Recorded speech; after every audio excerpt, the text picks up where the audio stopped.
Luis, Ah, doctor Cámara, le pregunto, ¿quiere dar la presentación completa y después al final hacemos las preguntas o quiere hacerlo más interactivo?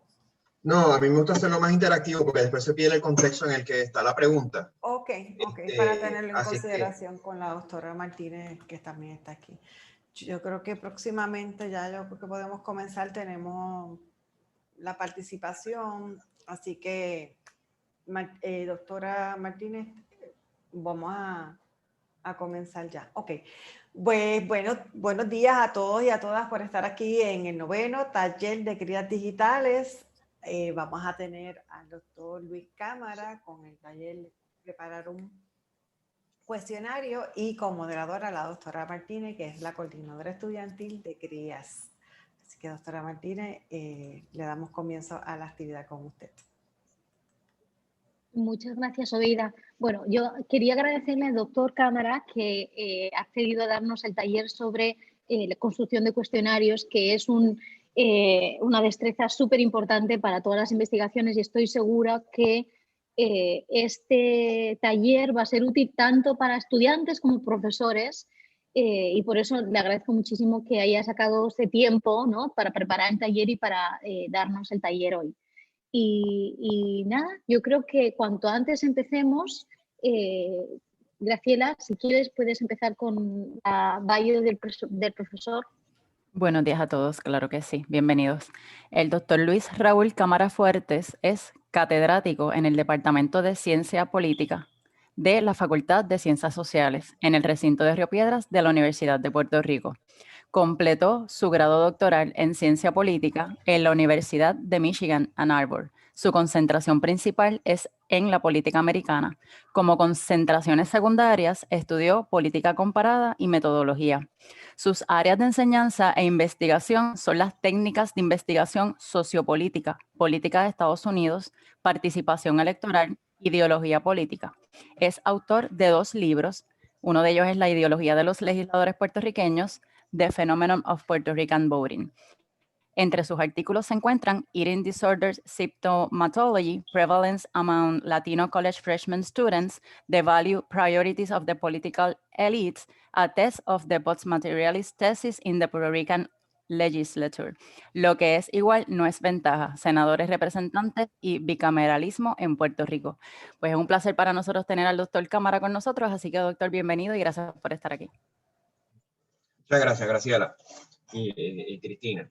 Pues bien, pues vamos a hablar de la construcción de cuestionarios y para propósitos de la logística de la presentación, si tienen dudas me pueden interrumpir, pues yo prefiero aclarar las dudas al momento que darlas para el final, que se pierde el contexto y se olvidan las cosas que se estaban diciendo. Así es que en confianza me pueden interrumpir con preguntas en cualquier momento. El plan de la presentación es el siguiente para que tengan una idea de lo que vamos a cubrir. Doctor Cámara, si quieren podemos, todos tienen la mano, ¿verdad? El icono de la mano, cuando quieran hacer la pregunta pueden poner el icono y él lo va a ver en la pantalla o yo lo voy a ver y menciono el nombre y así tenemos, o la doctora Martínez, como sea, y lo vemos para que sean un poco más las preguntas. Ok, sí, yo no lo veo, avísame porque me embollo con la presentación y si es un icono Claro que que sí. aparece, a lo mejor ni lo miro. Claro que sí. Okay. Si quiere, yo puedo ir diciéndole alguna pregunta, ¿no?, que esté relacionado a lo que está hablando. Así que no se preocupe, yo le voy avisando de las preguntas, a no ser que alguien directamente quiera levantar la mano y hablar. Ok, como sea. Muy bien. Pues bueno, déjame ver cómo hago para aquí. Ok. Vamos a primero hablar de qué es una encuesta y las diferentes modalidades, ¿verdad? Las encuestas o autoadministradas, las cara a cara y las que son por teléfono, para entender cuándo es que se usa cada uno. Vamos a hablar de algunas reglas para la construcción de las preguntas y después vamos a hablar de algunas reglas para la construcción del cuestionario. ¿Ok? Pues bueno. Vamos primero a ver los diferentes tipos de encuestas, porque eso es lo primero que hay que saber cuando hacemos qué tipo. ¿Ok?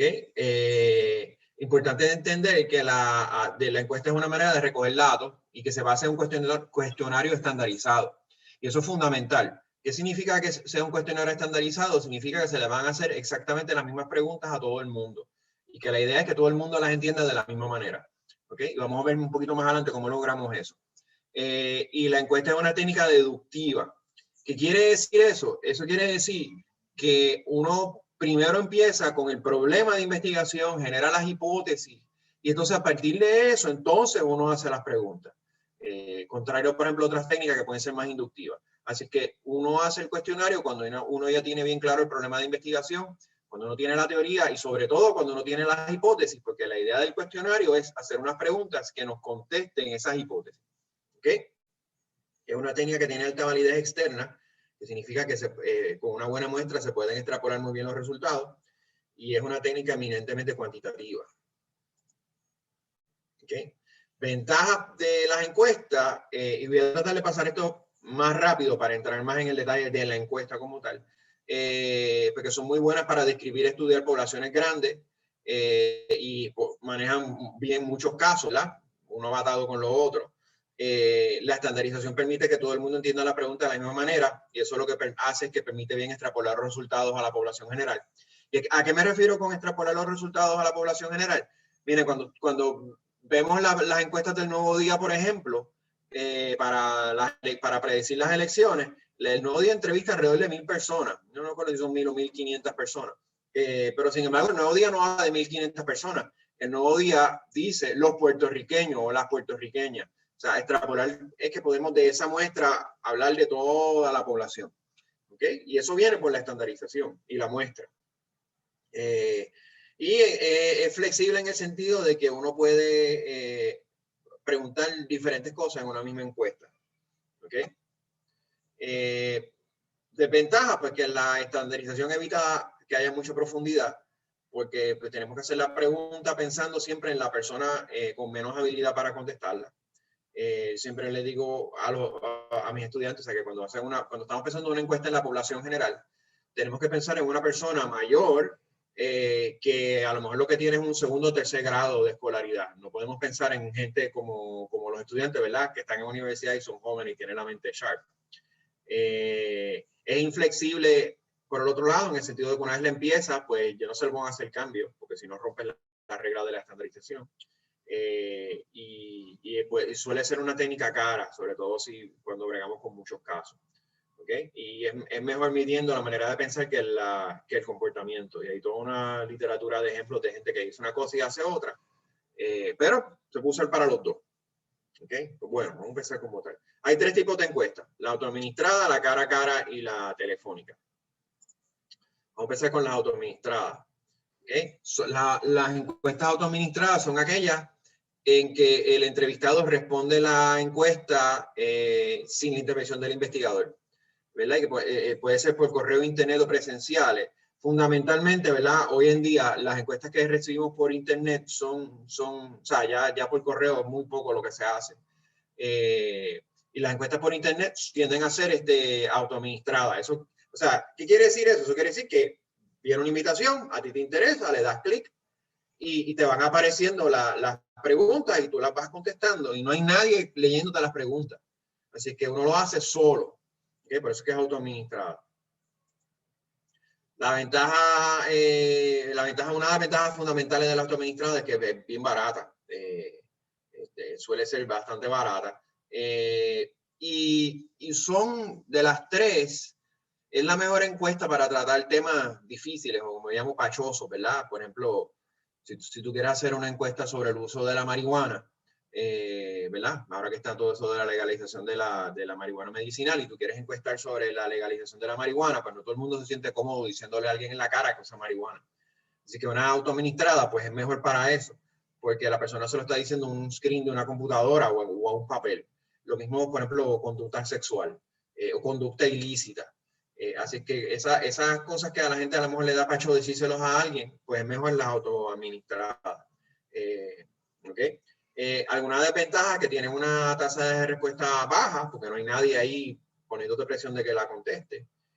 Las preguntas tienen que ser particularmente sencillas porque pues, la que cara a cara tú le puedes preguntar a la persona, no entiendo, repítemela, pero en las autoadministradas no puedes hacer eso. Entonces es difícil preguntarle al investigador y deben ser relativamente cortas. ¿Por qué? Porque si la hace muy larga, la gente se harta y simplemente te corta. En la que es cara a cara puede ser más larga, porque pues, es más difícil que una persona corte porque tienes a alguien ahí. Pero en las autoadministradas, pues te cansaste y la cortaste y se acabó porque no tienes la presión de nadie para acabarla. Y eso suele ser un problema grande. Y de hecho yo he tenido problemas con eso. Yo por alguna razón recibo de vez en cuando encuestas de, sobre todo estudiantes graduados para sus tesis. Y hay veces que yo he tenido encuestas que me dicen que tarda de 5 a 10 minutos y me tarda 40 minutos y me dan ganas de cortarla. La única razón por la que no la corto es que yo digo, bueno, pues yo le enseño a los estudiantes a hacer encuestas, pues por lo menos yo debo cumplir contestándola. Pero así, en ese sentido debe ser relativamente corta. ¿Okay? Puede haber sesgos en la muestra en el sentido de que, por ejemplo, pues no todo el mundo tiene acceso al internet, etcétera. Pero eso ya tiene que ver más con muestra y no nos vamos a meter en eso. Las encuestas cara a cara son las que el investigador o alguien entrevista activamente y presencialmente al entrevistado. O sea que tú estás haciendo las preguntas y hay una interacción entre los dos, que puede ser usualmente física, pero hoy en día a lo mejor también puede ser a través del internet, con Zoom o algo así. ¿Okay? Pero hay alguien haciendo preguntas y obviamente una persona contestando. Las ventajas fundamentales son, la ventaja fundamental es que permite preguntas más complicadas. Porque aún si es lo mismo que está escrito, pero no es lo mismo que alguien te lo hable a tu leerlo. Y obviamente si la pregunta, si hay dudas, pues inmediatamente puedes preguntarle al investigador, no entendí, ¿cómo es eso? Pueden ser más largas también porque, pues, por lo que sabemos, es más difícil que una persona corte con un entrevistador al frente, ¿no? Pero como regla general, de lo que se sabe, no deben pasar más de 1 hora, primero porque la gente se cansa y se harta, y entonces el problema con eso es que te empiezan a dar respuestas random en vez de, o sea, al azar, en vez de dártelas bien pensadas. Así que como regla general, no más de 1 hora, pero obviamente, por favor, eviten las encuestas de 1 hora, deben ser más cortas. Y obviamente tienen la tasa de respuesta más alta, porque es más difícil yo decirle que no a una persona que tengo al frente que me está pidiendo hacer una encuesta, que a una invitación por internet de un email. Así que tienen la tasa de respuesta más alta. El problema principal de las encuestas cara a cara, que son bien caras, porque obviamente estás invirtiendo un montón de tiempo en pagarle a alguien para entrevistar gente. O sea, tú puedes, por ejemplo, yo he hecho entrevistas autoadministradas en los salones de clase. Es fácil, tú llegas y le pides, o sea, el profesor ya te dio permiso y tienes 30 estudiantes, repartes las encuestas y haces 30 encuestas en un momento. Pero si es cara a cara, tienes que ir uno por uno, entonces pues eso aumenta el costo significativamente. Y además, no necesariamente son buenas para los temas difíciles y pachosos que le dije, como tipo uso de marihuana o conducta sexual. ¿Okay? Y entonces, en tercer lugar, tenemos las encuestas por teléfono. Y en cierto sentido, las encuestas por teléfono son como un punto medio entre las autoadministradas y las cara a cara. Son bastante más baratas que las cara a cara, porque el investigador no tiene que estar viajando, sino simplemente agarra el teléfono y llama. La tasa de respuesta es menor que las cara a cara, porque es más fácil decirle que no a alguien por teléfono que cara a cara. Pero es mayor que las autoadministradas. La tasa de corte es relativamente alta, eso quiere decir, es comparada con la cara a cara, en el sentido de que a mitad de encuestas te saltaste y le colgaste el teléfono a las personas. Por lo tanto, deben ser más cortas que las que son cara a cara. No se pueden hacer ayudas visuales. Por ejemplo, a veces en la autoadministrada, por ejemplo, hay un tipo de pregunta que se hace, que hacemos mucho en ciencia política, midiendo ideología. Y entonces hay una escala de 7 puntos. Y entonces la cara a cara, tú literalmente le presentas a la persona, o incluso la autoadministrada, ¿verdad? La escala. Pero por teléfono no puedes hacer eso. Así que no se pueden usar ayudas visuales. Y puede haber secos en la muestra en la cuestión de, por ejemplo, si son por teléfono. ¿Verdad? Por la cuestión de los secos de muestra en el teléfono, pero otra vez no nos vamos a meter en eso ahora. Es un tipo de encuesta bien popular, porque en cierto sentido combina algunas de las ventajas de cara a cara con algunas de las ventajas de las autoadministradas. Así que es una técnica bastante popular y principalmente porque el costo es menor. O sea, una encuesta cara a cara en toda la isla o incluso en un municipio puede salir bien cara. Y obviamente pues el costo no es un asunto académico ni teórico, pero si no hay los fondos, no hay los recursos, pues no se puede hacer. ¿Ok? Muy bien. Preguntas hasta aquí. Dudas. Digo, esto es bastante fácil, pero por si acaso. ¿Estamos? ¿Ok? No hay ninguna duda en el chat, así que yo creo que puede continuar. Ok, pues sigo por ahí. Ahora vamos a las reglas para construcción de preguntas, ¿no? Que va más al tuétano de la presentación. Y para eso le tengo que dar un breve trasfondo de cómo la gente contesta las opiniones, contesta las encuestas y las cuestiones de las opiniones. ¿Ok? Porque eso influye, eso nos va a explicar en cierto sentido por qué hacemos las preguntas como las hacemos. Y lo primero que tenemos que tener en mente es que, contrario a lo que podamos creer, pues la gente por ahí no anda con las opiniones formadas sobre diferentes asuntos. Una cosa que se ha encontrado es que a menudo la gente construye la opinión cuando le hacen la pregunta. ¿Okay? Tomando eso en consideración, una cosa, la teoría de Saller de cómo se contestan las encuestas, es que la gente tiene una serie de ideas sueltas en la mente que vienen de sus experiencias inmediatas, que se llama consideraciones. Entonces, cuando un entrevistador llega y le hace una pregunta a un asunto a una persona, si la persona no tiene una opinión formada, que es lo más probable, lo que va a hacer es un balance de esas consideraciones. Y a base de ese balance produce una respuesta. Y déjeme darle un ejemplo bien sencillo. Ustedes están haciendo una encuesta sobre los roles de género en la sociedad, ¿verdad? Los roles de hombres y de mujeres. Y da la casualidad que vas a entrevistar a una persona que, como la inmensa mayoría de la gente, no tiene una opinión formada sobre esos asuntos. Y estaba viendo una novela en televisión, una novela turca de esa en televisión, que tiene unos roles de género bien patriarcales y bien estrictos. Pues lo que esa persona va a tener más fresco en la mente es esa visión de esos roles que está viendo en la novela justo cuando tú lo interrumpiste o la interrumpiste. ¿Okay? Así que la gente hace ese balance inconscientemente a base de lo que tiene más fresco y a partir de eso te da una respuesta. ¿Y porque eso es importante? Porque vamos a ver que a menudo la misma encuesta puede ser la fuente de esas consideraciones. La misma encuesta puede alterar ese balance y te puede producir unos cambios significativos en la respuesta. Y por eso es que es importante entender esto. Okay. Doctor, antes de que continúe, disculpe, hay una pregunta en el chat de Leonardo Morales Díaz que pregunta si las encuestas cara a cara o telefónicas se pueden grabar. Yo me imagino que sí, que se pueden grabar. Si el comité de ética te lo permitió, sí, se pueden grabar. Pero yo les recomiendo a mis estudiantes que no la graben, porque eso puede resultar intimidante para la persona. Y te doy un ejemplo. Yo me acuerdo que esto ya hace mucho tiempo. Yo tenía en una clase de técnica de investigación donde yo enseño esto.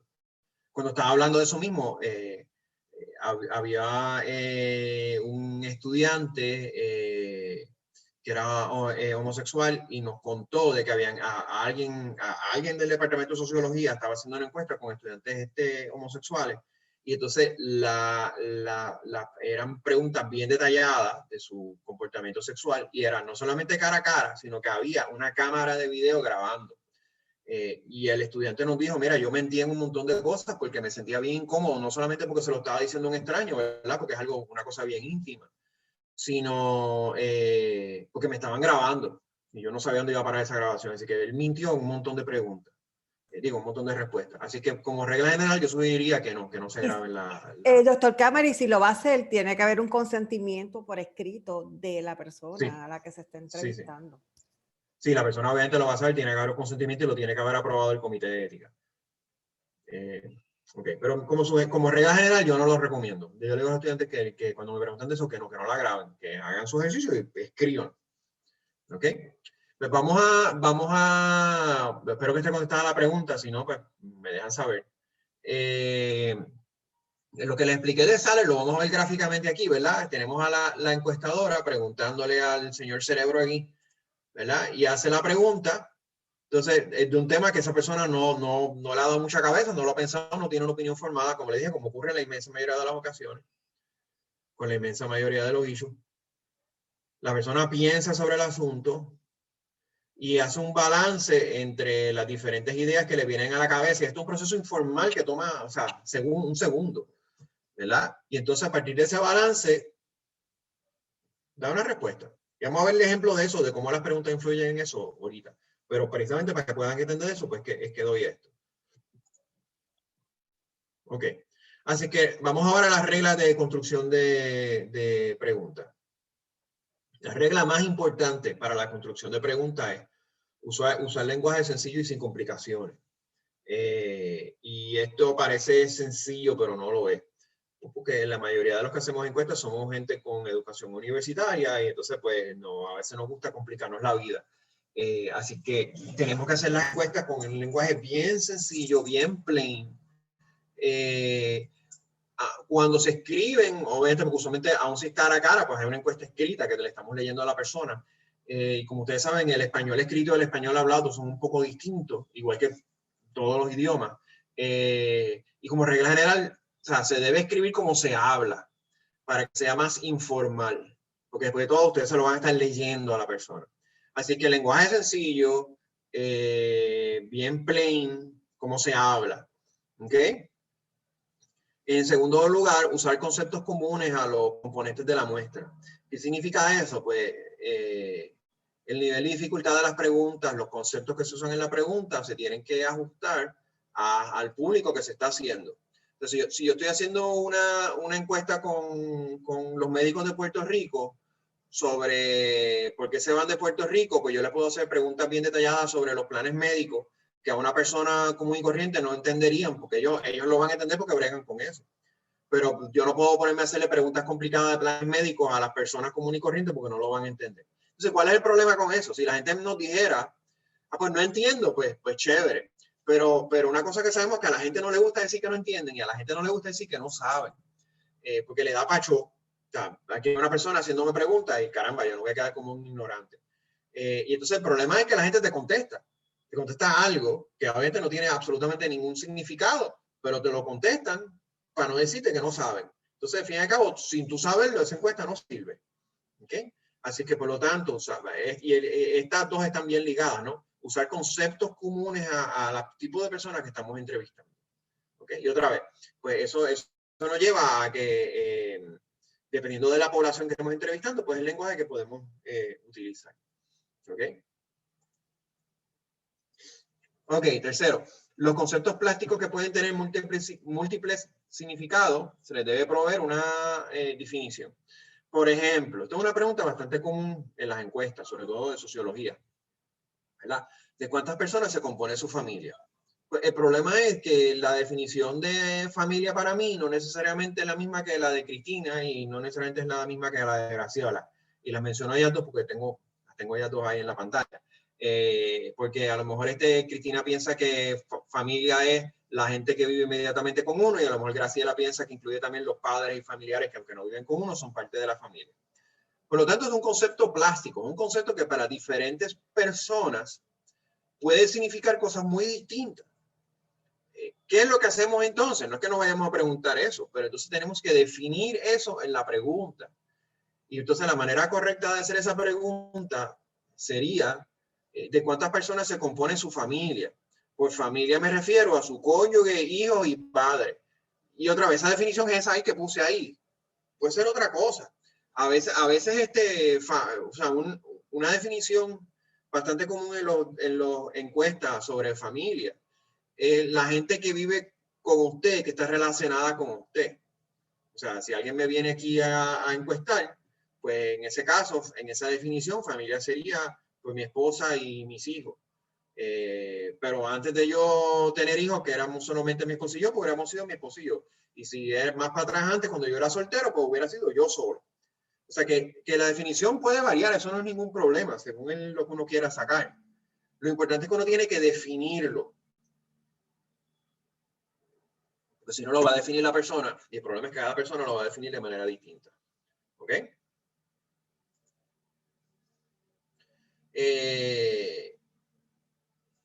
Evitar el lenguaje viciado y cargado. Porque el lenguaje que usamos en las encuestas puede afectar el resultado por lo mismo que le expliqué de las consideraciones. Y déjeme darle un ejemplo.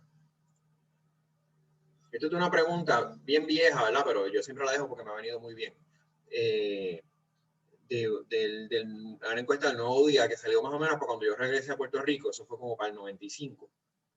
Para esa época ya había un debate bien grande en Puerto Rico, porque la Marina de los Estados Unidos quería establecer un radar en el área de Laja. Y ese radar, la razón que se daba para ponerlo era un radar antidroga para detectar el tráfico de droga que venía de Sudamérica hacia Puerto Rico, por aire y por mar. Y había, pues, por lo menos dentro de unos sectores, una oposición bien vocal. Así que el Nuevo Día hizo esa pregunta y es bien interesante porque, contrario a lo que uno hubiera esperado, el nivel de apoyo era bien alto, bien alto. ¿Okay? Entonces, yo la uso como ejemplo porque esto es un ejemplo, aunque parecería no serlo, es un ejemplo de una pregunta viciada. Porque ahí está marcado en rojo, ¿verdad? Lo de radar antidroga. Que la palabra antidroga es una palabra cargada, porque a menos que uno sea un usuario de droga o sea maneje el punto de la esquina, pues como regla general la gente, o sea, todo el mundo es antidroga, nadie quiere favorecer el tráfico de drogas ni nada de eso. Así que la medida que tú le incluyes la palabra antidrogas ahí, cargas la pregunta. Y otra vez, si tú no tienes una opinión formada, como probablemente la inmensa mayoría de la gente en esa época, aunque se estaba discutiendo mucho, no tenían una opinión formada, fíjense que en la misma pregunta estás incluyendo una consideración. Estás considerando algo que te afecta el peso, porque yo no tengo una opinión formada, pero me hablan de un radar antidroga y yo, pues yo estoy en contra de las drogas. Porque imagínate, eso es bien malo. Pues automáticamente te voy a dar una respuesta viciada. ¿Okay? La segunda es más light. Y es de un caso en el que yo participé evaluando un cuestionario. Entonces el cuestionario decía, el cuestionario era sobre mantecado. Fue un trabajo bien chévere. Dice, tomando en consideración que el mantecado es un producto que se derrite, ¿cuánta distancia estaría usted dispuesto a guiar para comprarlo?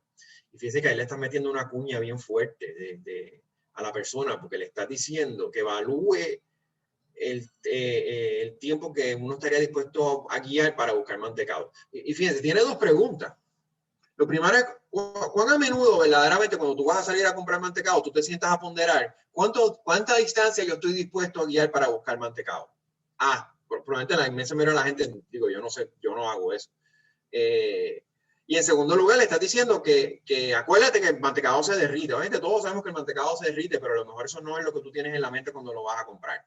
Así que aquí le está metiendo esa consideración bien marcada, diciéndole, ten en mente que se derrite cuando me vayas a contestar.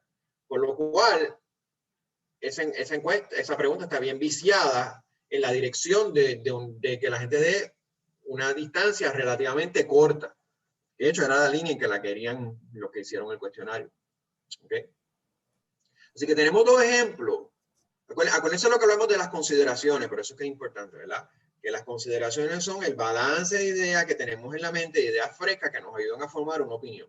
En esta pregunta, en la primera pregunta, y en esta segunda, en la de radar antidrogas y en la del mantecado, la misma pregunta te suple una de las consideraciones que obviamente va a estar bien fresca porque la acabas de tener ahora. Y por lo tanto se pueden viciar. Y recuerden, cambios pequeños en la construcción de las preguntas pueden resultar en cambios grandes en las respuestas porque la pregunta te suple la consideración. ¿Ok? Eso es bien importante. Un ejemplo famoso del orden. Aquí no es tanto la construcción de la pregunta, sino el orden de la pregunta. ¿Verdad? Esto fue de una encuesta bien famosa que se hizo cuando la Guerra Fría, allá para los años 80. Donde los investigadores querían no solamente medir la sustancia de la pregunta, sino medir el efecto del orden, ¿verdad? Así que la pregunta era si los periodistas rusos debían poder tener acceso sin restricciones en Estados Unidos para cubrir noticias. Y la otra pregunta era idéntica, pero del otro lado, si los periodistas americanos deberían poder tener acceso sin restricciones en Rusia para cubrir las preguntas. Recuerden que esto es una pregunta a los americanos en la parte más fuerte de la Guerra Fría, donde los rusos son el enemigo. ¿Qué pasa? Cuando la primera pregunta era sobre los periodistas rusos en Estados Unidos, solamente el 37% estaba de acuerdo en que se les permitiera acceso sin restricciones a los periodistas rusos para cubrir noticias. ¿Por qué? Porque son rusos, son malos, son gente mala. Hoy en día quizás sería poner ahí talibanes o algo así. Sin embargo, cuando se cambiaba el orden y se preguntaba primero por si se debía dar acceso sin restricciones a los periodistas americanos en Rusia, y entonces después se preguntaba si los periodistas rusos deben tener acceso sin restricciones de los Estados Unidos, el nivel de apoyo al acceso sin restricciones de los periodistas rusos subía del 37 al 73%. ¿Por qué? Porque fíjate que hay un asunto ahí de justicia y de balance. ¿verdad? De que, bueno, pues si yo quiero que los periodistas americanos me le den este acceso en Rusia, pues yo debería darle acceso en Estados Unidos. Fíjense que exactamente las mismas dos preguntas, con el orden alterado, solamente el orden, y te produce unos resultados drásticamente distintos, de 37 a 73. ¿Okay? Así que eso son cosas que tenemos que tener en mente. Y de hecho, déjame darle otro ejemplo un poquito más sofisticado y más invisible. Por ejemplo, una cosa que se sabe, cuando yo hago la pregunta a las personas sobre si creen en el derecho al aborto, y antes de eso, no tiene que ser necesariamente inmediatamente antes, en algún punto en el cuestionario antes de eso, yo les hago preguntas sobre religión, si van a la iglesia, etcétera. El nivel de apoyo al aborto es más bajo que si yo no le hago preguntas sobre religión. ¿Por qué? Pues miren, otra vez, la mayoría de la gente allá afuera no tiene una opinión formada sobre si está a favor o en contra del aborto. Entonces, cuando tú le preguntas de religión, le subes más fresco a la mente el tema de la religión. Y obviamente las religiones como regla general se oponen al aborto. Y por lo tanto, eso te reduce esa cosa, porque cuando la gente está pensando, piensa más en religión que en otra cosa. Eso sí, la persona no tiene una opinión formada. ¿Ok? Así que esos son los detalles que hay que tener en mente a la hora de construir los cuestionarios, ¿verdad? Ese orden de las preguntas, esas preguntas supliéndote parte de la respuesta.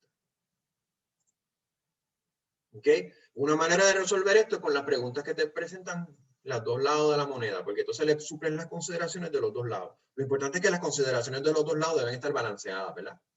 Aquí hay un ejemplo del World Value Survey que dice que algunas personas opinan que hay que darle prioridad a la protección ambiental, aun si esto cuesta algunos trabajos, mientras otros opinan que hay que darle prioridad al desarrollo económico, aun si esto afecta un poco el ambiente. ¿Qué opina usted? Fíjese que estamos dándole las dos caras de la moneda del mismo argumento. Entonces, pues eso ayuda a que la gente piense mejor. Claro, el problema con esta pregunta es que toma más tiempo y es más costoso. Hasta ahora hay preguntas. Frustra esto que yo no puedo ver a las personas que le hablo, así que yo usualmente por la cara de la gente No hay ninguna pregunta nueva en el chat. Ok. Muy bien. Próximo. Pero de hecho yo sí que tengo una pregunta, si no le importa. Adelante. En el caso de el slide anterior de Estados Unidos y Rusia, me estaba preguntando, no, el anterior, perdón. Sí, lo estoy buscando. En ese caso, ahí. Entonces, en este caso, básicamente influía lo último que se había dicho o lo que se decía primero. Uno sobre el otro. En este caso, en la primera, porque lo que hicieron fue dividir la muestra en dos. Y a uno le hicieron la pregunta del ruso primero y después del americano, y al otro le hicieron primero el americano y después el ruso. Así que son dos muestras separadas, o sea, partieron la muestra en dos. Claro. Así que ahí el orden es importante. Deme un segundito. Ok. Sí, está bien. Con pollo y carne. Perdone. Pues el orden es el orden lo que influye. Cristina, no sé si te estoy contestando bien la pregunta. Sí, no, yo sé que influye el orden, pero me estaba preguntando entonces en el primer caso de que dicen los periodistas rusos en Estados Unidos primero y luego los periodistas americanos en Rusia, ahí dicen solo un 37%, ¿no? Que no, o sea, que no den acceso, supongo, o que den acceso. No, ok, ya entiendo. Sí, que den acceso. En el caso primero, cuando le preguntaban a los americanos si en Estados Unidos los periodistas rusos debían tener acceso sin restricciones para cubrir noticias, solamente el 37% estaba a favor de que los periodistas rusos pudieran dar vuelta por Estados Unidos como quisieran para cubrir noticias. Pero cuando esa pregunta estaba, cuando la que venía primero era la de los periodistas americanos, entonces el 73% de los americanos decían que los periodistas rusos sí debían tener acceso sin restricciones, porque lo que se entra en consideración es que, caramba, si yo le estoy diciendo que los periodistas americanos tengan acceso sin restricciones en Rusia, pues entonces lo deberían tener en Estados Unidos también los periodistas rusos, un asunto de equidad. Sí, no, me parece súper interesante porque esto en las estructuras de un párrafo normalmente o de una oración, la parte final es lo que se enfatiza y sería lo opuesto. en este caso de las preguntas funcionaría un poco diferente, por eso como que me chocó, ¿no? Pero entonces yo creo que ahí está lo de las consideraciones que había mencionado antes, aparte de lo que es la estructura en sí, o sea, están las dos cosas mezcladas, pero no, me parece un caso muy interesante, gracias. Igual que cuando uno hace preguntas, a veces uno hace preguntas específicas y generales sobre un tema. Por ejemplo, este es de la psicología. Cuando le preguntan a las personas, ¿cuán feliz tú eres? Y vamos a suponer que yo voy a preguntar cuán feliz tú eres y le voy a preguntar a la persona sobre las cosas que influyen en su felicidad. Vamos a hacer la vida fácil y poner dos cosas. Vamos a preguntar a la gente sobre cuán contento está con su trabajo y cuán contento están con su relación de pareja. Pues, ¿qué pasa? Cuando le hacemos primero la pregunta general a las personas de cuán feliz tú eres, ahí diferentes personas van a usar diferentes factores para ver cuán feliz son.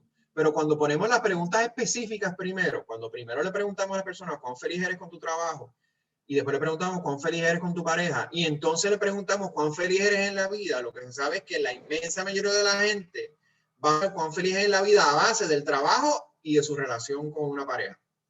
O sea, que influyen. En general, las preguntas específicas influyen en las generales. ¿Ok? Ok, muchas gracias. Ok. Ya dije esta. Ok, relevancia. La preguntas tienen que ser relevantes a las personas en el sentido de que la persona debe haber algún tipo de relevancia, porque si no, el problema es que se van a inventar una contestación. Por ejemplo, si hacemos una encuesta del día, esto fue una cosa que pasó cuando Fortuño, ¿verdad? Que estaba hablando de un programa de facilitadores de educación especial. Y entonces usted hace una encuesta el día después que el gobernador anuncia el programa de facilitadores de educación especial para medir el apoyo a ese programa. Pero el tema no se ha discutido y la mayoría de la gente no tiene la más mínima idea sobre facilitadores de educación especial. Pues, ¿qué es lo que va a pasar? Otra vez, la gente no le gusta decir que no sabe. Así que probablemente se van a inventar una contestación. Así que tiene que haber algún cierto nivel de relevancia o de conocimiento general sobre ese tema que se está discutiendo, ¿verdad? Y el que contesta las preguntas debe ser competente para contestarlas. Así que, por ejemplo, si tú quieres preguntarle a una persona, no me acuerdo que lo tengo aquí, si quieres son de niño, pues, si por ejemplo estás haciendo un estudio sobre la edad en que los niños empiezan a leer, por poner un ejemplo, pues probablemente quien mejor pueda contestar esa pregunta no es el niño, son los padres o son los maestros. Igual con lo de caminar, ¿a qué edad si tú le preguntas a un niño, incluso a uno de ustedes que ya no son niños, ¿a qué edad empezaron, cuántos meses pasaron antes de que empezaran a caminar? Probablemente sus padres pueden contestar esa pregunta mejor que ustedes. Así que en la inmensa mayoría de los casos, la mejor persona para contestar una pregunta es el entrevistado. Pero ese no necesariamente es el caso, sobre todo cuando envuelve al público como niños. Que es posible que algunos de los que están ahí pues, hagan estudios con niños, ¿no? Hay preguntas que en realidad quien mejor la puede contestar es un padre o un tutor o un maestro y no el niño necesariamente. ¿Okay? Miren, no pregunten Doctora, en la hay una negativa. pregunta, varias preguntas de Aldrich Adorno y dice, en ocasiones los cuestionarios tienen más de una premisa que se parecen. Por ejemplo, ¿cuán feliz eres tú y te consideras una persona feliz? ¿Cuál debería ser el máximo de preguntas como esta? Eso depende de la investigación. Eso no, de antemano no puede establecer un máximo. Recuerda que el cuestionario se construye para contestar unas hipótesis. Así que eso depende de las hipótesis que tengamos, pero de antemano, o sea, no hay una regla fija de cuántas preguntas de esto, cuántas preguntas de lo otro. Todo depende de lo que uno quiera contestar en el cuestionario.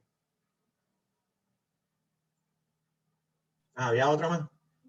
No, esto es todo, gracias. Ok. Pero la respuesta medio ambigua, pero es que no hay una regla de cuántas preguntas de algo. Es lo que sea necesario para poder contestar bien la pregunta.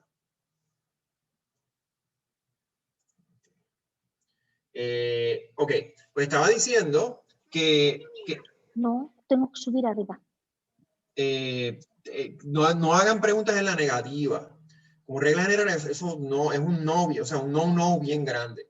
yo he visto montones de veces que las encuestas se hacen preguntas en la negativa porque usualmente uno habla hablando en negativa, ¿verdad? Así es que, por ejemplo, el programa de facilitadores de educación especial no es una buena idea. Pues es una pregunta en la negativa y es difícil, o sea, porque uno tiene que estar pensando en que el no, qué significa el no con relación a la pregunta, cómo la contesto. A veces simplemente la gente salta el no. Así que por favor no hagan preguntas en la negativa porque las respuestas tienden a ser problemáticas. Hagan las preguntas en positiva o en neutral. Por ejemplo, el programa de facilitadores de educación especial es una buena idea. Si la persona está en contra, pues ya te lo dirá. Pero no hagan preguntas negativas, sobre todo si aquí, por ejemplo, que es una pregunta de una aseveración, que las respuestas tienden a ser muy de acuerdo, en desacuerdo. Es un dolor de cabeza, tú tratas de balancear el no con si estás de acuerdo o desacuerdo, porque son dos negativos, hacen un positivo. Así que como regla general, por favor, nunca hagan preguntas en negativa, siempre la hagan en neutral o en positiva. ¿Ok? No usar double barrel questions. Un double barrel se refiere a preguntar sobre dos conceptos distintos en una misma pregunta. Porque el problema es que si son dos conceptos distintos en una misma pregunta, solamente puede haber una sola respuesta. ¿Okay? Por ejemplo, ¿cuánto diría usted que le gusta el plantel y los maestros de su escuela? Pues bueno, pues el problema es que puede que yo piense que el plantel es fantástico porque es una escuela nueva y está todo bien chulo y nuevecito y los maestros son malísimos. O yo puedo pensar que el plantel es un desastre, que se está cayendo en cantos, que hay hongo, pero los maestros son fajones y trabajan de verdad. Pero ahí yo no podría separar la respuesta. Así que, ¿qué es lo que yo puedo hacer? Es que separo cada concepto en una pregunta aparte. Así que en realidad hay dos preguntas. ¿Cuánto diría usted que le gusta el plantel de su escuela? Es una pregunta, y otra pregunta aparte sería, ¿cuánto diría usted que le gustan los maestros de su escuela? Así que evitamos mezclar dos variables en una misma pregunta. No lo hagan, hagan preguntas aparte, sepárenlo. ¿Ok?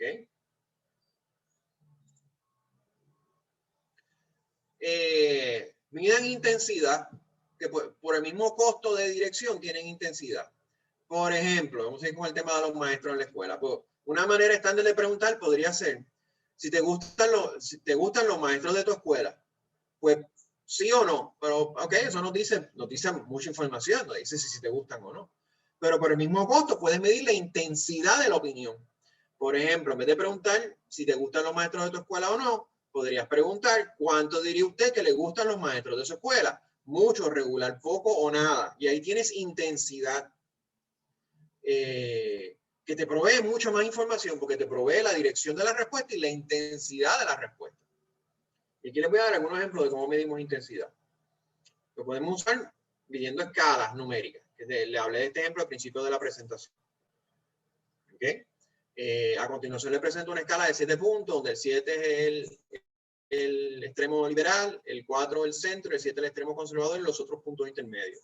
Usando esta escala, ¿dónde se ubicaría usted? Y entonces uno marca. Y no es lo mismo un liberal de 1 que un liberal de 2, que un liberal de 3. Un liberal de 1 es mucho más liberal de corazón. Un liberal de 3, pues tiene posiciones que probablemente hay posiciones mezcladas de liberal y de conservador.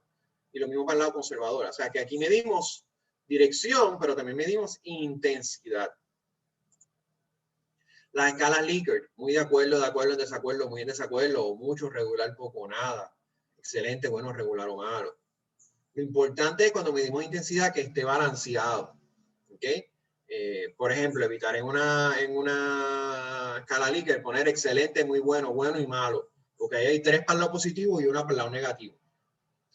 Así que la idea es que la escala esté balanceada de los dos lados. ¿Okay? Pero o sea, vale más o menos lo mismo en términos de trabajo y tenemos más información. ¿Okay? Y la intensidad a menudo es importante porque a lo mejor un padre que piensa que los maestros son muy buenos está más dispuesto a dar la lucha por la escuela que un padre que dice que los maestros son buenos. Que están bien, están buenos, sí, pero si son muy buenos, pues es posible que uno se faje más. Y la intensidad está relacionada con diferentes tipos de comportamiento, por lo menos a nivel de la política. ¿Okay? Otra manera que se usa, que lo usamos mucho en Puerto Rico para medir el desempeño de los gobernadores, ¿verdad? Sería preguntarle, como le hemos visto en la encuesta del Nuevo Día, ¿verdad? ¿Qué nota le daría usted al gobernador o a la gobernadora? Pues a B, C, D, F. La ventaja de eso es que primero que todo el mundo entiende lo de A, B, C, D, F, ¿verdad? Porque pues algo estándar de las notas. Y segundo, que mide intensidad. No es o sea, A y B son buenas notas, pero no es lo mismo darle a un gobernador la nota de A que la nota de B o que la nota de C. Y no es lo mismo darle una D que una F. O sea, hay unos niveles de intensidad ahí que son importantes. ¿Ok? Evitamos los puntos medios que no sean teóricamente relevantes, porque se pueden usar como un zafacón. Y déjame ver, yo creo que tengo un ejemplo después de esto para explicarlo mejor. No lo tengo. Miren, ¿a qué me refiero con eso? Por ejemplo, cuando yo incluyo la escala Likert, que pongo muy de acuerdo, en desacuerdo, muy en desacuerdo, pues a veces, yo he visto a veces que la gente le pone un punto medio. Por ejemplo, muy de acuerdo, indeciso, en desacuerdo, muy en desacuerdo. O muy de acuerdo, ni de acuerdo ni desacuerdo, muy en desacuerdo. Entonces, ¿cuál es el problema con los puntos medios? Es posible que haya gente que tenga un punto medio, pero la evidencia que se tiene es que mucha gente usa los puntos medios para no darte una respuesta. Entonces te escogen el punto medio de indeciso, no porque estén indecisos, sino porque de esa manera te pueden contestar la pregunta sin contestarte la pregunta, sin darte una opinión. Y como regla general, pues a mí no me gustan. Hay veces que hay que ponerlo. Por ejemplo, en la escala de ideología que les presenté ahorita de los 7 puntos, necesitamos un punto medio, porque teóricamente hay gente que es centrista en términos ideológicos, no lo puedes desaparecer. Pero cuando no sea teóricamente fundamental, eviten los puntos medios, porque la gente lo que hace es esconderse ahí. Entonces te marcan el punto medio para no darte la opinión. Entonces vas a perder ahí información. ¿Ok? Igual con la alternativa de no sé. Hay investigadores que recomiendan ponerla y otros que no. Y eso también depende de lo que tú le quieras sacar al cuestionario. Si tú quieres medir, por ejemplo, el nivel de desconocimiento que la gente tiene sobre algo, pues incluyelo. Y otra vez, aquí es donde va más el arte que la ciencia y la experiencia. En algunas ocasiones es bueno ponerlo, en otras no. Si estás preguntando sobre algo que no se ha discutido mucho, sobre la cual no hay mucho conocimiento, pues es bueno poner el no sé. ¿Por qué? Porque en vez de la gente darte una respuesta ahí al azar, le estás dando la alternativa de no sé y te lo sacas del medio. Pero hay veces que es problemático. Por ejemplo, cuando medimos preferencia porque alguien va a votar en las elecciones, pues como regla general, ponemos en el cuestionario el no sé, pero no lo leemos. Porque si se lo lees, vas a estimularle que alguien que quiere votar por un partido político, PNP, por ejemplo, un PNP, que no quiere decir que va a votar PNP, pues te dice no sé. Y el que no sabe te lo va a decir, probablemente. El que no sabe por quién va a votar, es posible que te diga el de por sí el no sé, aunque tú no se lo leas. Así que eso es una de esas cosas que depende del ámbito. Yo prefiero ser más cuidadoso con el no sé. Y si no hay una justificación para ponerlo, pues que no se ponga. Y es toda una de esas instancias donde es bueno, si tú no sabes si ponerlo o no, o preguntarle a alguien que tenga más experiencia haciendo cuestionarios, o buscar en el internet a ver si ese tipo de preguntas usualmente se pone el no sé o no. ¿Okay? Pero como regla general puede servir de zafacón, de excusa para la gente ponerse ahí y no decirte una respuesta, como pasó con los puntos medios. ¿Okay? Próximo. Las tareas del cuestionario deben ser manejables. ¿A qué me refiero con que las tareas deben ser manejables? Que no sean complicadas. Por ejemplo, aquí hay una lista de 10 atributos que debe tener un buen estudiante. Vamos mejor que esa, vamos a poner una que yo he visto también. Aquí hay una lista esta la vi en un cuestionario una vez. Aquí hay una lista de 20 problemas que tiene el país, ¿verdad? Puerto Rico tiene muchos problemas, no es muy difícil hacer una lista de 20. Aquí hay una lista de 20 problemas que tiene el país. Enumera los del 1 al 20, los que tú crees que son en orden de importancia. Pues eso es complicado, tú pones a organizar del 1 al 20. Así que una mejor solución es pedirle a la gente que esa lista de 20 pongan el número del 1 al 3. ¿Okay? Y de hecho, hay una lista del 1 al 20 un poco exagerada también. Porque la tendencia es que cuando tienes una lista muy larga de algo, la gente se queda mirando los de arriba, no le gusta leer la lista completa. Así que listas cortas es mejor. Si tú no estás seguro, si vamos a asumir que tú no estás seguro cuáles son para la gente los problemas del país, pues entonces pregúntalo como una pregunta abierta. Que vamos a hablar ahorita de lo que es una pregunta abierta, ¿verdad? Pregunta, dígame usted cuáles usted considera que son los 2 problemas principales del país. No le pida que tengan los 10 principales, pídele los 2 principales, o quizás los 3, pero no más de eso. ¿Ok? Así que tarea sencilla, fácil.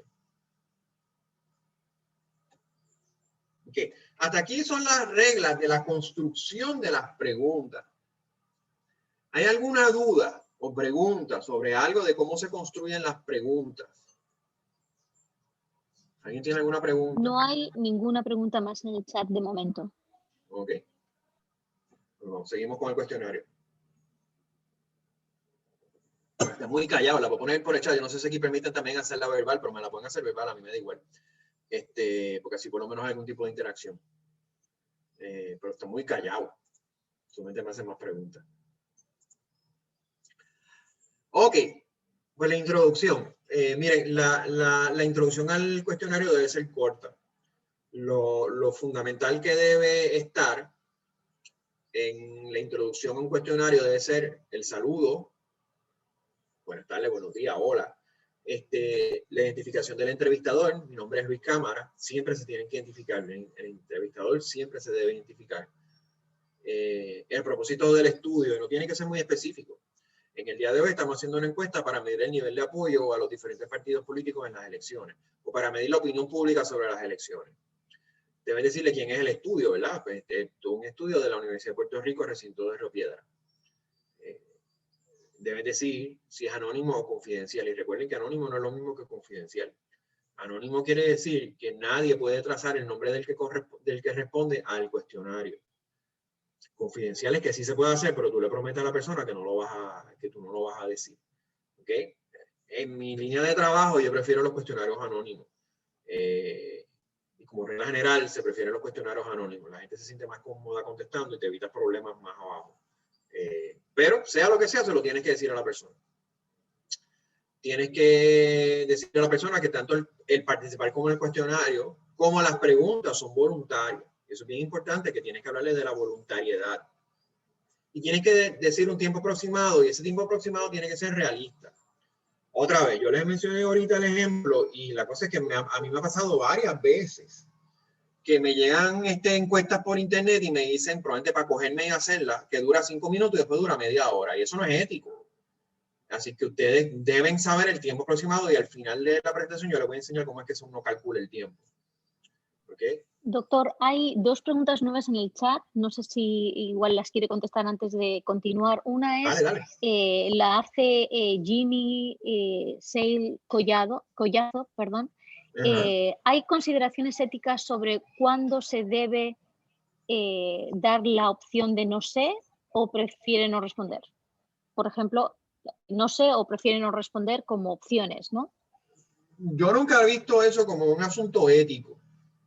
Porque yo no veo eso como un asunto ético, más bien un asunto de lo que uno quiere medir en el cuestionario y cómo uno lo va a trabajar. Así que desde el punto de vista ético, no, tiene que ver con el punto de si uno quiere medir o no la cantidad de personas que conocen algo, A, y B, si es un tema conocido o no conocido, a la cantidad de gente que se te puede meter en esa respuesta para no darte una respuesta. Pero no es un asunto ético, es un asunto de cuán bien vamos a medir algo. También hay otra pregunta de Leonardo Morales Díaz que dice, si hay preguntas que la contestación se observa que el entrevistado no sabe del tema e inventa contestación, ¿qué procede? ¿Se elimina esa encuesta o la pregunta? Bueno, si el entrevistador ve en la cara del entrevistado que se está inventando la cosa, lo ideal es, obviamente uno no se lo dice al entrevistado, es marcar esas contestaciones, ¿verdad? Hacer algún tipo de marca al lado de la respuesta de eso, y después cuando se termina hablar con el investigador principal a ver qué se hace. Entonces es una decisión que toma el investigador principal. Probablemente el investigador principal va a pedir que se eliminen esas respuestas. Eso no necesariamente significa que el cuestionario completo se va a eliminar, porque es posible que la persona haya contestado a lo loco algunas preguntas, pero el resto no. Eso lo sabe el que hizo el cuestionario. Entonces, el que hizo la entrevista.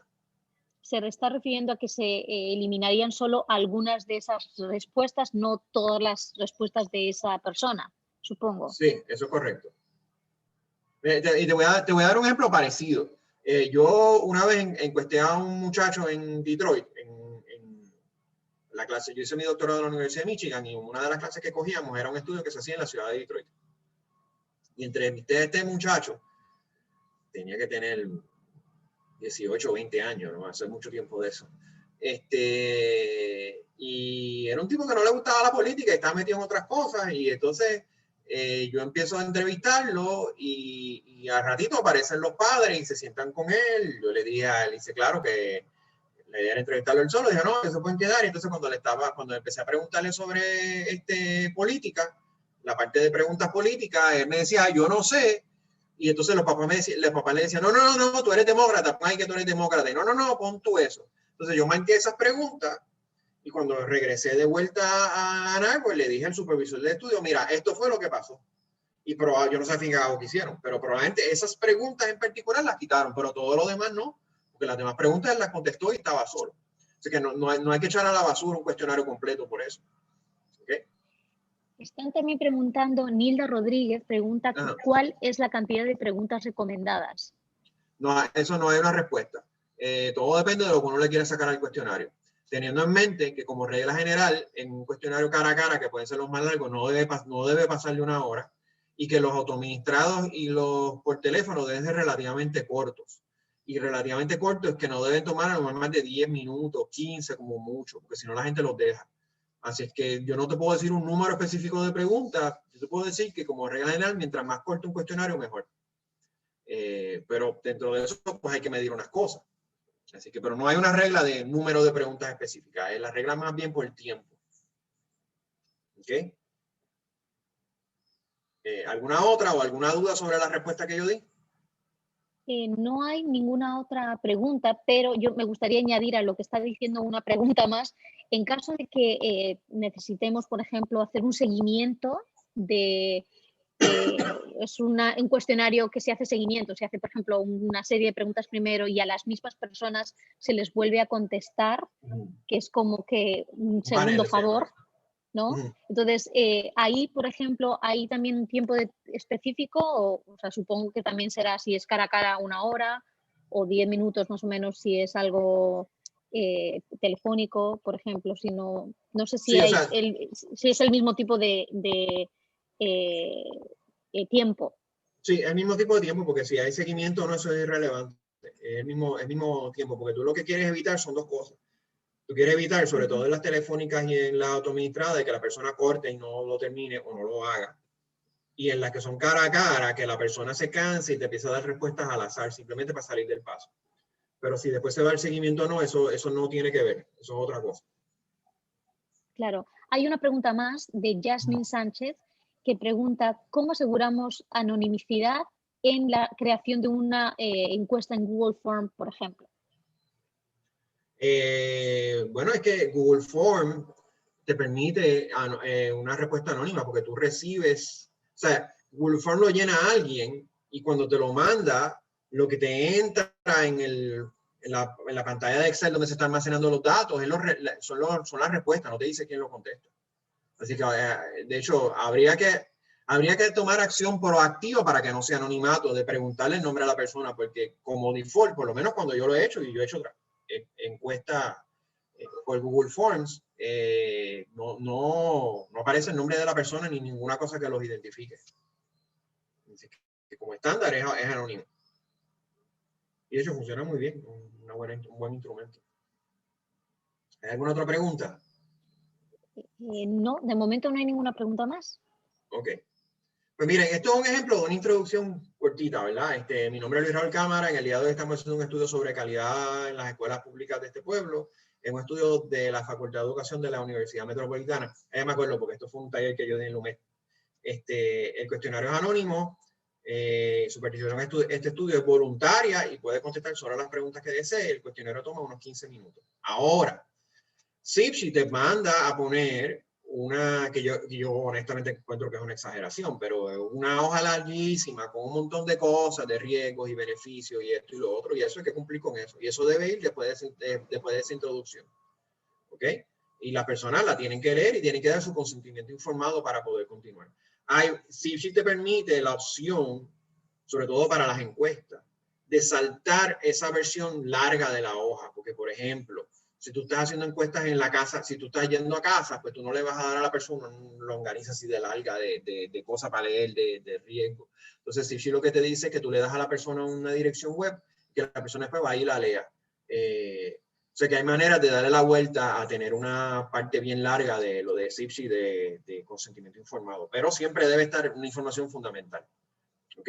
Y en la página de Sipsi de recinto pues aparecen mucho más detalles de eso. ¿Okay? El cuestionario, acuérdense que estamos ahora en la construcción del cuestionario. El cuestionario debe fluir bien, no se debe sentir apresurado o confuso, el orden de las preguntas se debe sentir natural, debe tener buen flow. Si lo van a hacer en papel, pues no es un lugar para ahorrar papel, las preguntas no deben estar apiñadas, deben estar en un font relativamente grande, 12, 14, fáciles de leer. ¿Okay? Debe haber instrucciones para la pregunta donde sea necesario. Por ejemplo, cuando se cambia el tipo de pregunta o el tema de las preguntas, siempre debe haber instrucciones. Y esas instrucciones van a ayudar al entrevistado a entender bien lo que se pide de él o ella. Por ejemplo, déjame ver si la próxima tiene un ejemplo que no me acuerdo. Sí, ¿ve? Ahora le voy a presentar una serie de aseveraciones y para cada una de ellas quiero que me diga si está muy de acuerdo, en desacuerdo o muy en desacuerdo. O a continuación le voy a presentar una lista de 10 problemas que tienen las escuelas. Quiero que me identifique las 3 importantes y me las enumere del 1 al 3. O sea, hay diferentes instrucciones. Y cuando cambiamos el tema, cuando cambiamos el tipo de pregunta, lo que se pide siempre debe haber una instrucción que le explique a la persona qué es lo que va a hacer. ¿Okay? Que yo he visto a veces cuestionarios que cambian de tipo de pregunta y no te dicen. Tú tienes que adivinar casi de cómo la vas a contestar. ¿Okay? También cada vez que cambiamos, no solamente de tipo de pregunta, sino de tema, hay que decirlo. Bueno, pero ahora le voy a preguntar algunas cosas sobre usted y ya terminamos. Eso usualmente es la frase que yo uso cuando terminamos las preguntas sustantivas y le voy a preguntar sobre cosas demográficas, edad, sexo, etc.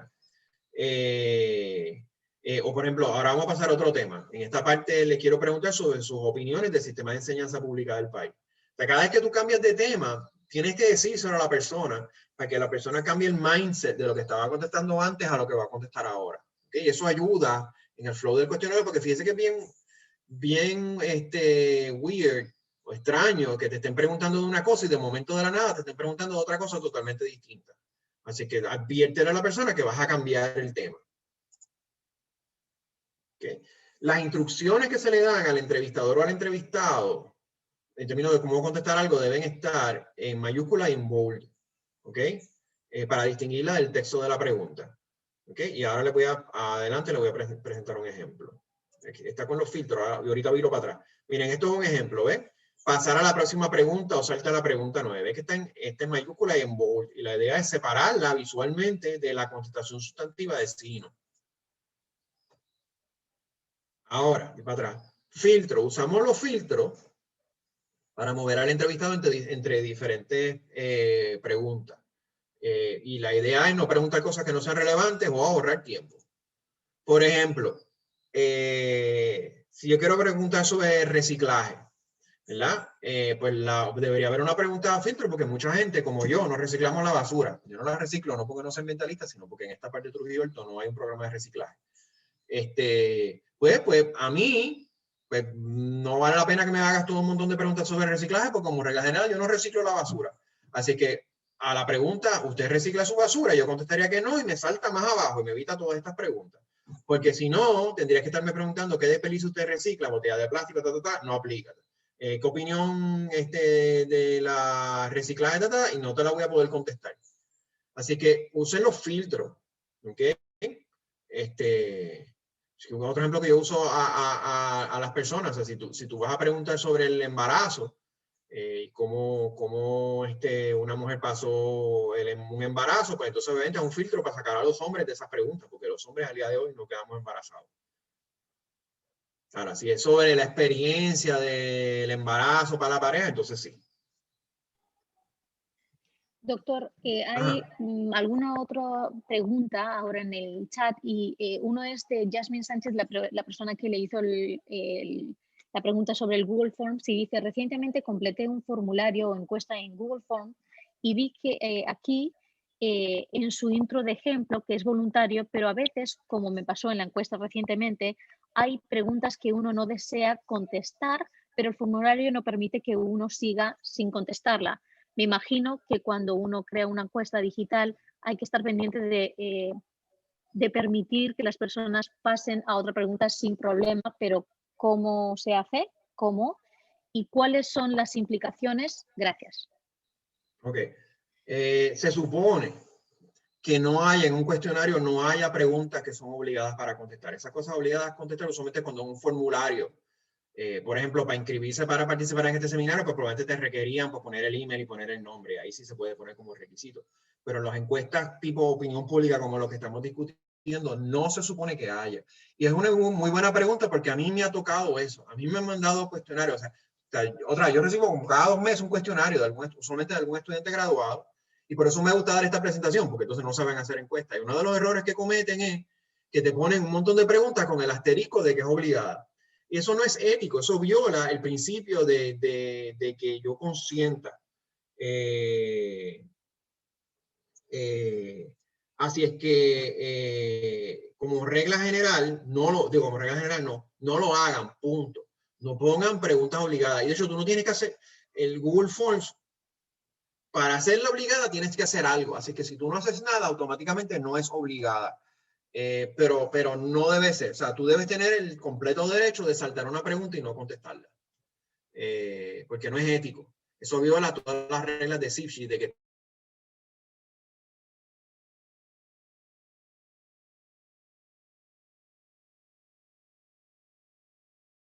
si hay un cuestionario de eso, significa que está mal hecho. Así que muy buena pregunta. Hay otra pregunta de Paola Cabrera que dice: ¿deben ir primero preguntas de la investigación o las demográficas, sociodemográficas, perdón? Eso depende. A mí me gusta hacer las demográficas al final. Yo sé de gente que como regla general le gusta hacerlas al principio. A mí me gusta hacerlas al final porque pienso que la persona una de las cosas que vamos a hablar ahorita es que según avanza la encuesta, pues usualmente la gente va cogiendo más confianza. Y preguntas como, por ejemplo, como edad o ingreso, que no necesariamente a la gente le gusta contestar, pues la gente se siente más cómoda contestándolas si se la pones al final. Pero excepto por la pregunta de ingreso, como si en general siempre digo que se debe ir hacia el final, no hay una regla de que vaya una cosa delante de la otra con respecto a la demográfica. Yo he visto un montón de encuestas que ponen las demográficas al principio y yo he hecho encuestas que las pongo al principio también. Y no hay una regla con respecto a eso, que por lo menos que yo nunca haya visto. No la he visto. ¿Contesté la pregunta? Sí, y no hay ninguna pregunta más de momento. Gracias. Ok.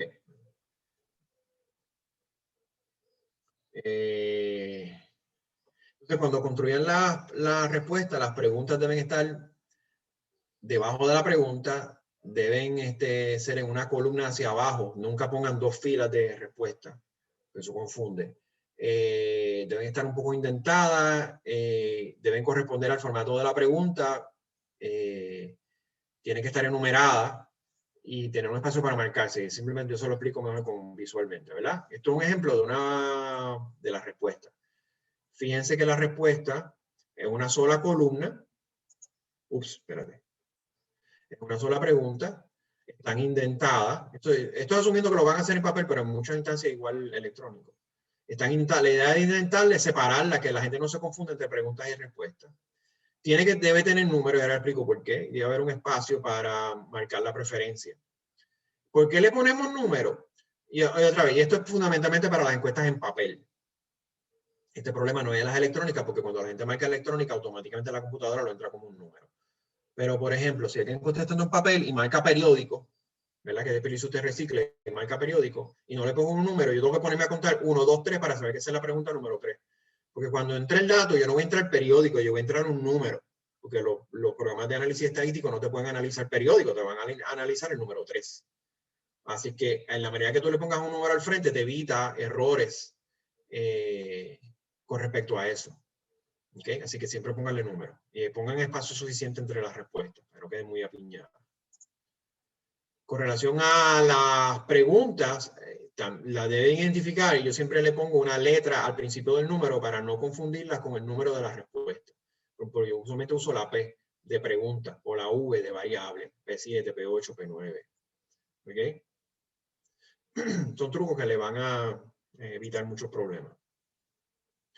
Algunas discusiones generales, pues empiece con preguntas fáciles y den las más espinosas para el final.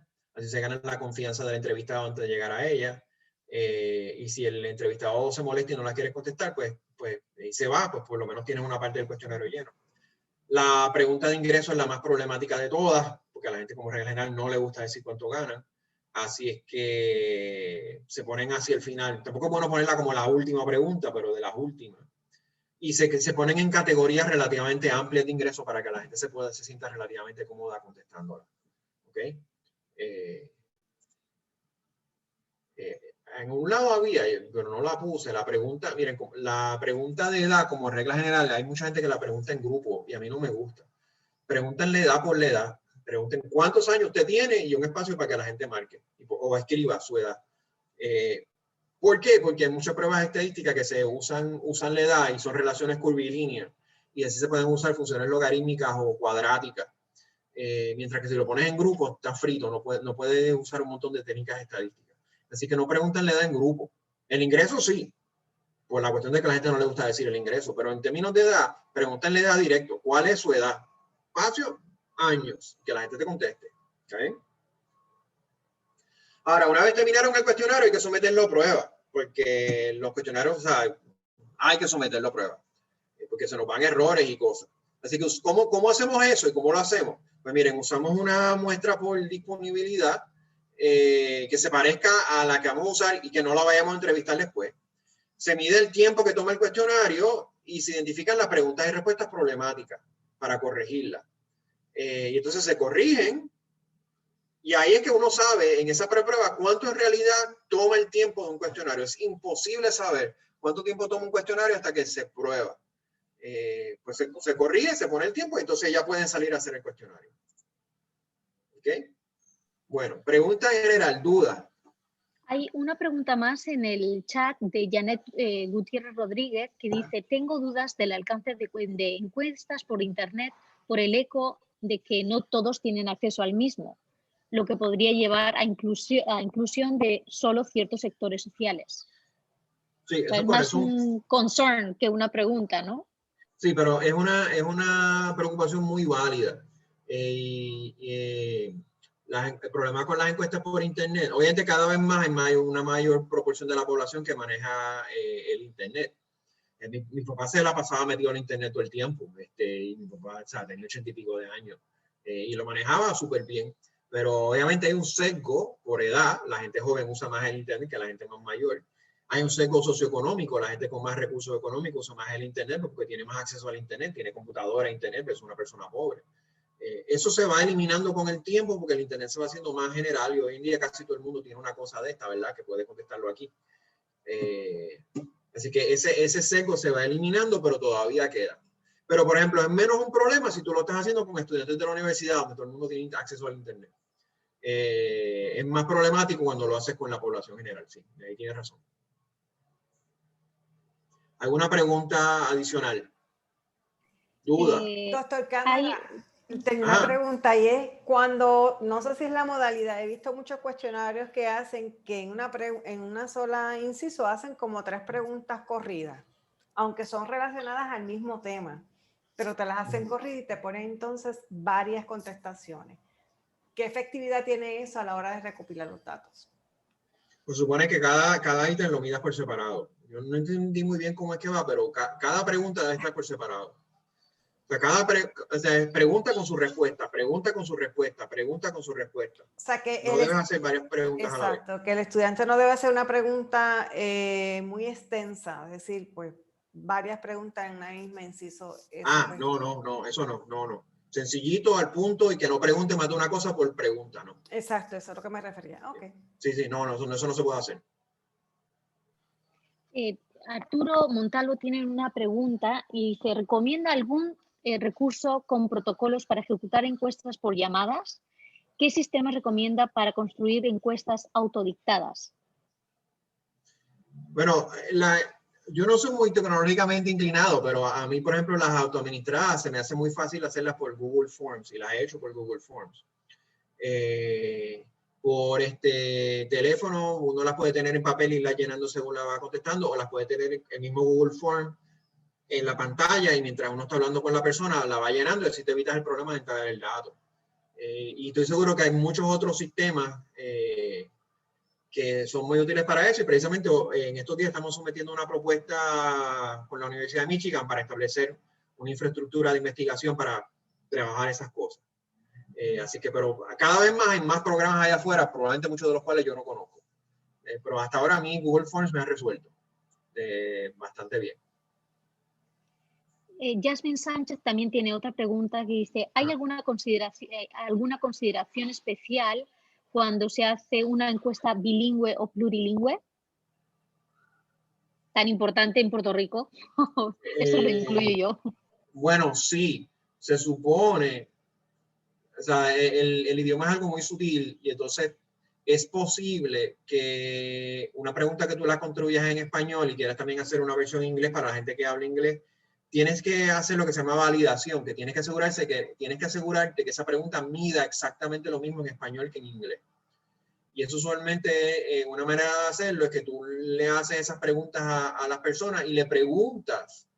Entonces, eso sería una parte de la prueba antes de tener la versión final del cuestionario. Y le preguntas a las personas, ok, se lo haces a una persona que habla en español y le dices, ok, ¿qué tú entiendes por esa pregunta? Y después se lo haces a una pregunta que habla inglés y te dice, ¿qué tú entiendes por esas preguntas? Y te deben poder contestar más o menos lo mismo. Así que en cierto sentido sería casi como una entrevista sobre la pregunta. Y tienes que irla validando una a una. Y usualmente cuando se traduce un cuestionario de idioma hay que validarlo primero, asegurarse de que mida lo mismo. Porque las palabras no necesariamente significan lo mismo en español que en inglés. Es complicado y trabajoso. Así que en la medida de lo posible, hazlo en un solo idioma, porque otra vez, se puede crear problemas después que resulte que la gente lo esté interpretando distinto, un término en español y un término en inglés. Y te doy un ejemplo. Un término muy usado en inglés en la política es compromise. Y en español no existe una palabra como compromise. Aquí en Puerto Rico lo traducen a la cañona como compromiso. Yo le digo a mis estudiantes que compromiso es el que hace un hombre con una mujer o una mujer con un hombre para casarse, ¿verdad? Y le da un anillo, le dice si te quieres casar conmigo. Pero compromise, la palabra en inglés implica que hay dos partes que ambas se mueven para llegar a un punto medio, a un acuerdo. En español no existe esa palabra. En español existe la explicación de lo que es, pero no existe la palabra compromise. Así que ahí tendría un ejemplo de un problema que tendría con tener un cuestionario en español y en inglés. ¿Podría ser acuerdo tal vez? Bueno, más o menos. O sea, acuerdo es parecido, pero no es eso, porque tú puedes tener un acuerdo sin un compromise. O sea, yo te puedo amenazar claro. de algo, decirte, si tú no acuerdas esto conmigo, te voy a colgar. Oye, el estudiante pues acuerda, pero eso no es un compromise. Un compromise es pues que yo cedo un poco y el estudiante cede un poco, pues ok, pues te doy una reposición, pero sin el bono. Es un compromise, pero un acuerdo puede ser a la cañona. O sea, no hay una palabra en español como compromise. Y otra vez, lo uso como ejemplo. O sea, en ambas direcciones hay palabras en español que no tienen una versión igual en inglés. Y puede ser problemático, sí. David Saldana pregunta, ¿cuán confiables son las encuestas políticas, por ejemplo, del Nuevo Día? Una encuesta bien hecha puede ser muy confiable. El problema cuando tú estás evaluando la encuesta de otro, como el Nuevo Día, o sea, en general las encuestas del Nuevo Día están bien hechas, pero no siempre le quedan dudas, porque por ejemplo, hasta hace poco ellos no te daban el cuestionario, a ver el cuestionario, ahora te lo dejan ver, pero antes no te dejaban verlo. Y la descripción que te ponen de la metodología de cómo se hace es bastante limitada. Cuando tú, por ejemplo, trabajas con unas encuestas como el National Election Studies o encuestas ya más académicos, solamente hay una explicación bien detallada de cómo se hace la encuesta. Y el cuestionario, entonces tú puedes evaluarla por ti mismo si tú crees que está bien hecho o no. Pero una encuesta bien hecha, como regla general, pues tiene mucha validez. Pregunta. Bueno, no hay ninguna pregunta más en el chat. Sí hay muchos comentarios de agradecimiento. Creo que ha servido muchísimo este taller para todos los presentes, incluyéndome a mí misma. Pero sí me gustaría, antes de que termine, no sé si tiene alguna anécdota o algún ejemplo, tanto de usted como de un cuestionario que hayan hecho sus estudiantes en época de COVID, porque yo sé que ya se hacían antes virtualmente, ¿no? Hemos visto que se han hecho también virtualmente cuestionarios, pero no sé si ha habido algún cambio o simplemente como se usan las redes sociales tanto, no ha habido ningún cambio a pesar de que estemos en cuarentena. No, en términos generales, o sea, si el cuestionario iba a ser autoadministrado, no hay ninguna diferencia antes o después de COVID. Obviamente lo que sí ha sucedido es que, por ejemplo, a nosotros, CIPSI, que es el Comité de Ética del Recinto, tiene en estos momentos, y desde que vino el lockdown, está prohibido hacer cualquier tipo de encuesta o grupo focal o lo que sea que no sea virtual. Así que, por ejemplo, pues ahora mismo yo no podría reunirme con ninguno de ustedes, hacer una entrevista cara a cara. No hay manera de darle la vuelta a eso. O sea, uno podría hacer una encuesta cara a cara con esta cosa, con Zoom. Entonces, más bien una cuestión de creatividad. Pero la cuestión de la estructura de la pregunta, pues uno supondría que un cuestionario cara a cara, básicamente el mismo, sea físicamente cara a cara o a través de Zoom. No habría mayores problemas. Así que en ese sentido es más de cómo se administra que lo de la pandemia como tal. Yasmin Sánchez está haciendo un comentario a su ejemplo que dice, buen ejemplo de lo de compromise, me gusta lingüe.com o .com porque da ejemplos de diferentes traducciones previas, como ejemplo hacer concesiones, ¿no? Versus both parties compromise in order to close the deal, ¿no? Ambas partes hicieron concesiones para cerrar el trato. Bueno, es una página que ya usa normalmente para ese tipo de traducciones, ¿no? Déjame escribirlo, qué interesante, déjame escribirlo. Lingüe.com. Está bueno, porque a veces uno se queda con la duda de cómo traducir algo y obviamente el traductor de Google es malísimo, así que...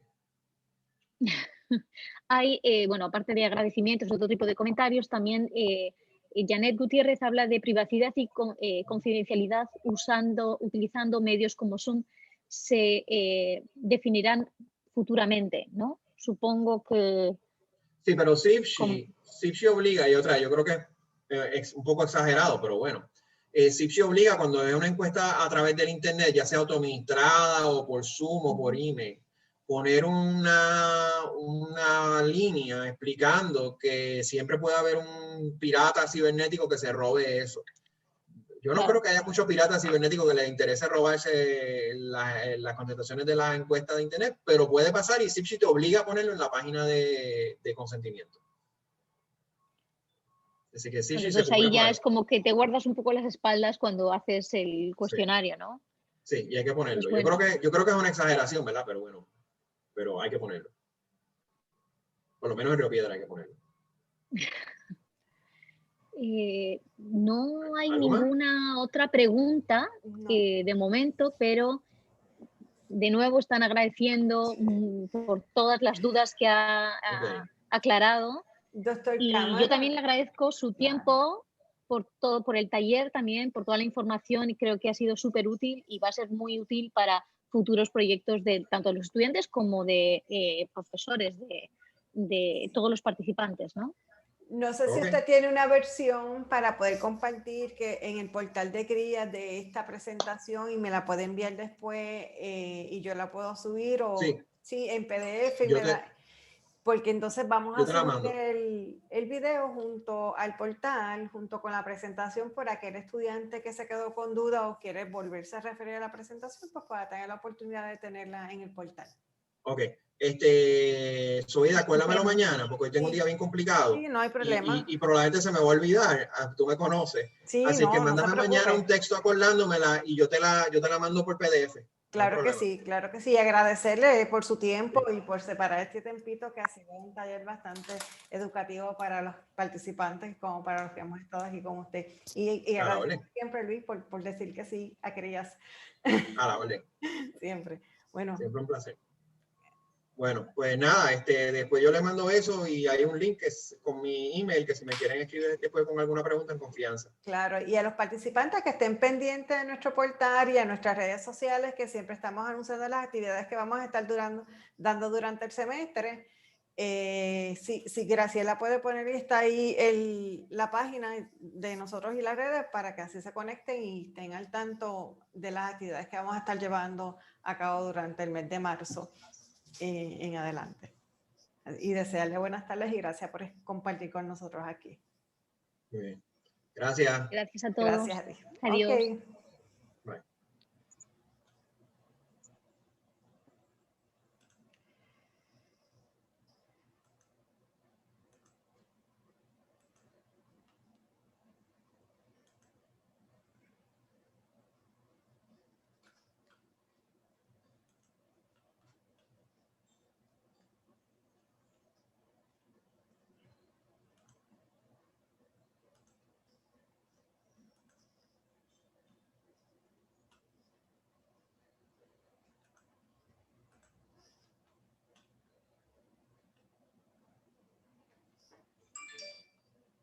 Cristina, tú tendrás 5 minutos antes de irte. Te quedes. Sí, ha estado genial la presentación. Sí, él es excelente y da un taller. Genial. Un taller de cómo solicitar a la escuela graduada, que es junto con, a ver si me acuerdo, el otro recurso que ellos lo daban en conjunto, te digo ahora. El doctor Giovanni. Y es excelente taller. Nosotros lo estuvimos dando como por 3 años consecutivos y después lo tumbamos y lo que yo creo que sería bueno volverlo a dar cuando él tenga un tiempito, porque lo da excelente. Sí, no, es de hecho estaba pensando, bueno, tenemos a otro recurso para darnos el taller, para los scholars, pero ¿Quién? No, ¿El de cuál tú dices? Perdóname, el de escuela el graduada. de cuestionario lo va a dar Emily, ¿no? No, ella es de entrevista virtual. Ah, entrevista, el de cuestionario fue el otro. Él iba a dar a los scholars. Luis lleva dando taller. Sí, me da pena que no lo haya dado porque lo ha estado dando al grano. No, porque lo ha estado dando, te voy a decir cuántos años, por lo menos los últimos 6 años ha sido él. Sobeida, el recording, hay que cerrarlo. Okay. Sí, claro que sí. Gracias por... déjame ver ya. No, todavía está grabando. Es que está un poquito lento mira, a ver. Le doy, pero no hace nada. Sigue grabando. Igual lo tiene que hacer Graciela. No, es que soy yo, pero es que